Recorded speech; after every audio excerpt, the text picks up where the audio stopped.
기획재정부가 각 공공기관에 단기 일자리 실적과 계획을 정황 조사하라는 파일을 보내서 공공기관 비정규직을 전원 정규직화하겠다는 문재인 정부가 또 다른 한쪽에서는 단기 비정규직을 양산시키는 이유를 이해할 수 없습니다. 혹시 이 정부가 일자리 참사를 기록하다 보니까 단기 일자리를 통해서라도 국민들에게 일자리가 증가했다는 착시 현상을 불러일으키려는 그런 의도가 아니냐는 의구심이 들기까지 합니다.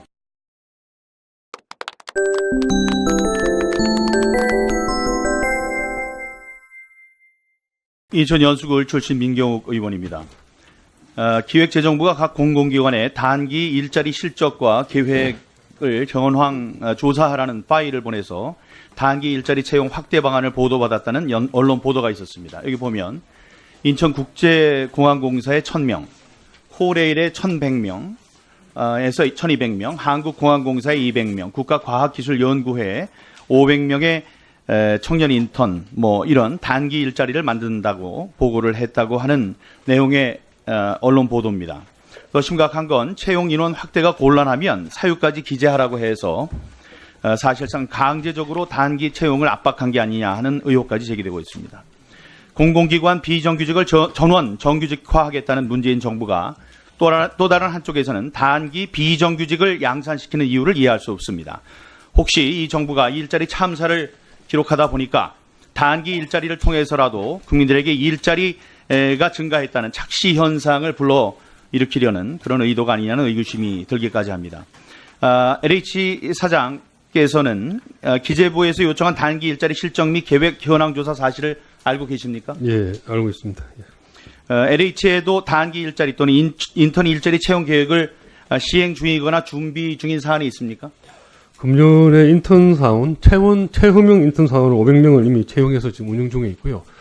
그 외에 아까 이호삼 의원 질의에 나왔듯이 여러 가지 조사 업무라든지 도우미 업무 등등 해서 상시적으로 단기 일자리들이 존재를 합니다. 작년에 저희가 거기에 대해서는 제가 잠시 후에 자세하게 질문드리겠습니다. 한쪽에서는 무리하게 비정규직 정규직화를 추진하면서 마찰을 빚고 있고 또 다른 쪽에서는 단기 일자리를 통해서 비정규직을 양산하고 있습니다. 앞뒤가 맞지 않고 또 인력 운영의 방향성도 없다고 생각합니다.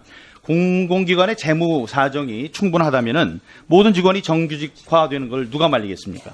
하지만 인력 운영은 결국 재무 여건과 연동될 수밖에 없을 것이고 공공기관 재무 여건은 국민 혈세 투입으로 연결된다는 사실을 잊지 마시기 바랍니다. LH는 지금 올해 6월 말 현재 130조 8,703억 원의 부채 비율이 297%라는 사실도 기록을 위해서 말씀드립니다. 자, 그래서 PPT 영상을 좀 보시겠습니다. 기재부가 최근 업무 연락 시스템을 통해서 각 기관에 단기 일자리 조사 요청 문서를 발송했습니다. 이 문서를 보면 2017년에서 18년 1월에서 8월까지 단기 일자리 추가 조사를 요청하고 있고요. 다음에 10월 4일까지 제출해달라고 하고 있습니다. 이 문서는 오늘 국감 대상 기관인 LH, 또 허그, 시설안전공단, 건설관리공사가 모두 받았습니다. 도시보증공사는 3주짜리 인력 9명, 2주짜리 인력 3명도 채용 실적이라면서 제출했습니다. 기재부는 여기에 그치지 않고 10월 4일부터 시행되는 체험형 인턴 추가 채용 규모 조사를 요청해달라고 다시 보냈습니다.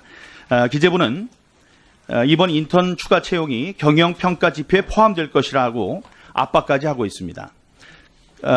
체험형 인턴 조사에 대해서 LH는 500명, 허그는 12명을 채용하겠다고 밝혔습니다. 사장께 묻겠습니다. 이 정부의 주요 일자리 정책 기조 가운데 하나가 비정규직의 정규직화죠. 아까 인사 말씀에도 있던데 LH는 비정규직 3,754명 가운데 2,976명을 정규직으로 전환했고 그 여파로 2013년에 6,299명이던 정원이 올해 8월 말 기준으로는 8,485명으로 2,000명 이상 증가했죠? 네, 맞습니다. 예. 이 정부는 사회 양극화 완화와 노동 존중 사회를 만들겠다면서 비정규직의 정규직화를 추진하고 있고 뒤로는 이렇게 단기 알바에 불과한 일자리를 만들어서 실적 채우기에만 골몰하고 있습니다. 다른 PPT 보시겠습니다. 이렇게 단기 알바, 일용직 근로자들을 대거 뽑고서는 지역 상생 사회공헌이라는 이름으로 포장하고 있습니다. 최근 3년 동안 지역 상생 사회공헌 일자리 창출 사업으로 1,445명을 채용했다고 밝혔는데 자세히 들여다보면 소셜 벤처 지원, 지역 아동센터 설립, 아동급식 사업, 주택 개보수 등입니다. 표만 보면 정말 많은 일자리를 만든 것처럼 보이고 또 지역의 신규 고용 창출에 큰 기여를 한 것처럼 보이는데 자세히 들여다보면 이 가운데 76%인 1,099명은 조리사, 기능공 같은 단기 알바, 일용직 근로자들이었습니다. 지역 아동센터 설립 일자리에 채용한 63명 가운데 사회복지사 18명을 제외한 45명이 조리사, 청소원 등 단기 일용직 근로자였는데 이들은 모두 비정규직으로 센터에서 필요할 때만 일하고 있습니다. 또 아동급식 사업에 채용한 조리사 1,004명은 여름방학, 겨울방학 등 1년에 2번 모집해서 방학 기간만 단기로 일하고 계약이 끝난 근로자들입니다. 주택 개보수 기능공 50명도 미장, 배관공 등 일용직 근로자였습니다.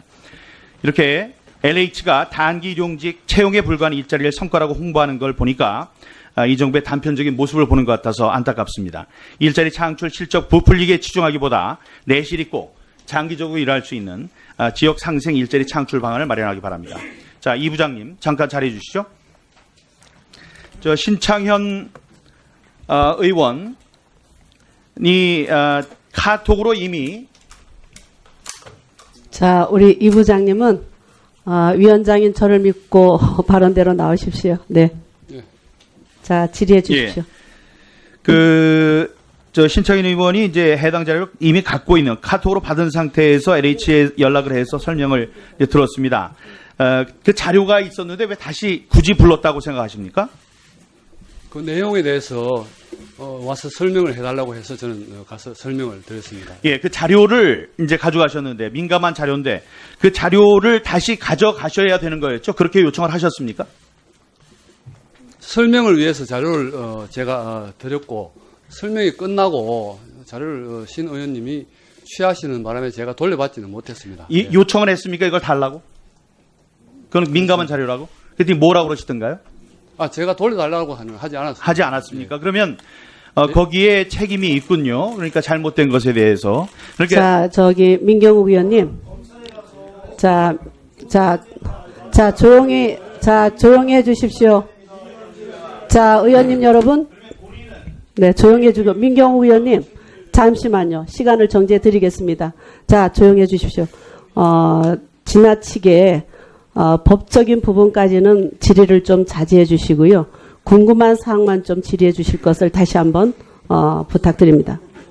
예, 이게 법적으로, 어긋나는 그런, 상식에 준거한 발언과 질문이니까 너무 걱정하지 않으셔도 될 것 같습니다. 본인은 그 자료가 외부로 유출되거나 보도될 거라고 생각은 하지 않으셨던 거죠? 예, 그렇습니다. 다음날 보도가 나왔을 때는 어떤 생각이 들었습니까? 항의는 하셨습니까? 직접 항의는 하지 않았습니다. 예. 직접 아니면 간접은 어떤 방법을 하셨습니까? 보도 자료에 대해서 우리 언론 부서를 통해서 해명 자료를 제출하고 그렇게 언론에 직접 신창현 의원실에 항의를 하진 않으셨군요. 예, 그렇습니다. 그러니까 본인의 의사에 맞게 이게 보도된 겁니까? 지금 본인은 거기에 대한 책임을 좀 느끼고 계시는 겁니까? 그 부분은 사회적으로 물의를 빚게 돼서 저는 죄송하게 생각하지만은 그 자료가 이렇게 공개될 줄은 생각은 안 했습니다. 예. 그러니까 의원이 그걸 공개할 거라고 생각은 안 하셨다는 예, 건데. 그렇습니다. 예. 그 자료 어디에도 대외비라는 표시가 없었다는 얘기가 있었어요. 대외비라는 표시가 있는 자료였습니까? 대비라고 표시는 없었습니다. 그렇지만 제가 나올 때 이 대유출 금지 자료이기 때문에 밖으로 나가서는 안 됩니다라고 제가 당부 말씀을 드리고 퇴실을 하였습니다. 의원께 직접. 예, 그렇습니다. 그러니까 뭐라고 그러시던가요? 그냥 끄떡거리셨습니다. 예, 일단 그 사장께 같이 질문을 드리겠습니다. 자, 그럼 이제 부장님은 네. 자리에 들어가십시오. 네. 수고하셨습니다. 그 대외비 자료라서 그 철저한 보안 요청을 했는데도 언론에 배포를 했으면 그 LH에서는 그 기밀 유출 그런 걸로 해서 고발 조치를 해야 한다고 생각하는데 그런 건 검토해 보셨는지요? LH가 의원님을 고발을 해야 된다 그런 말씀이신가요? 예. 예. 저희가 직접 고발하는 부분에 대해서는 검토해보지는 않았습니다. 다만, 여러 가지 경로를 통해서 항의를 하고, 언론에 보도 해명 자료를 제출해서, 정확한 내용이 보도되도록 그렇게 노력을 했습니다.